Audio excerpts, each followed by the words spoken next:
Welcome back to Mastering MHA, MBA, and the final part of Chapter 9. We have covered culture and innovation. Now, in Part 3, we tackle the hardest thing a manager ever does: leading change. A former British Airways CEO once said changing a company's culture is like trying to perform an engine change in flight. It starts with a mindset.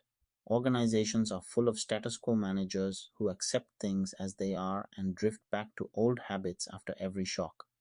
What they need instead are change leaders, people who take the initiative to shift behavior even when everyone else is comfortable. Change leaders spot what needs to change and have the courage to push. Change comes in two sizes. Transformational change is big, top led, and frame breaking, a whole new strategy, structure, or culture. Incremental change is smaller, ongoing tweaks that keep things tuned up. Neither is better. The strongest organizations do both.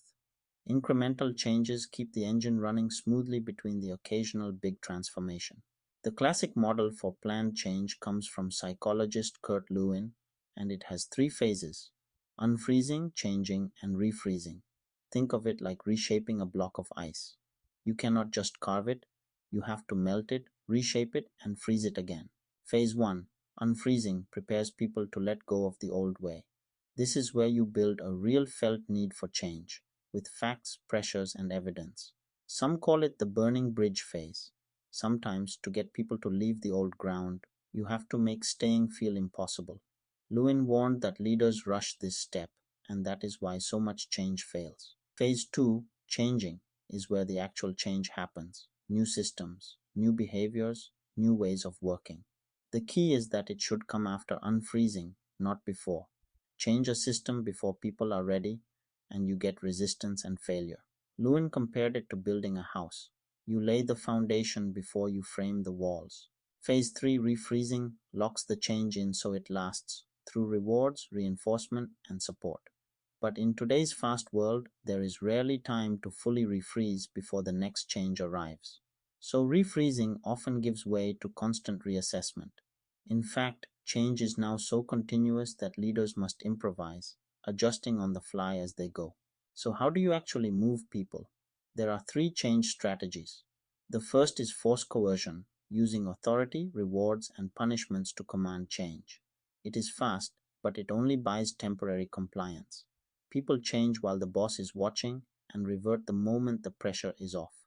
It is best used just to unfreeze. The second is rational persuasion, winning people over with facts, data, and logic. This is the strategy you practice every time you make a case in a report or presentation. It works when you have credibility and good evidence, and it earns genuine if moderate commitment. Ford even sent managers to Disney World to learn customer service. If it works for Disney, why not for us? The third and most powerful is shared power.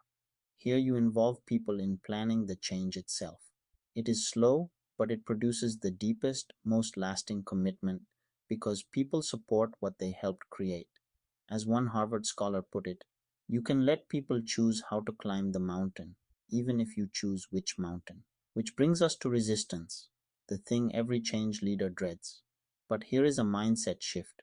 Do not treat resistance as an enemy to crush. Treat it as feedback. When people resist, they are protecting something that matters to them, and they are telling you something real about your change. Listen to it, and you will build a better change.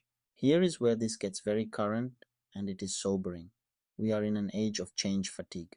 Gartner finds that employees' willingness to support organizational change has collapsed from about 74% back in 2016 to just 38% today. In a 2025 survey, 79% of employees said they have low trust in change. People are not against change itself. They are exhausted by how much of it, done badly, has been thrown at them. Let us recap part 3. Organizations need change leaders, not status quo managers.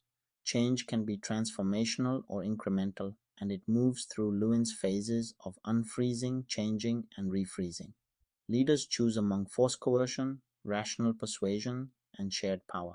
And the best of them treat resistance not as a wall, but as feedback.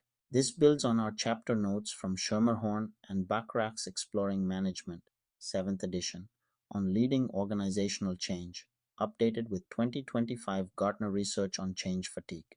That completes Chapter 9 on culture, innovation, and change. You now understand the personality of an organization, how it renews itself, and how leaders guide it through change.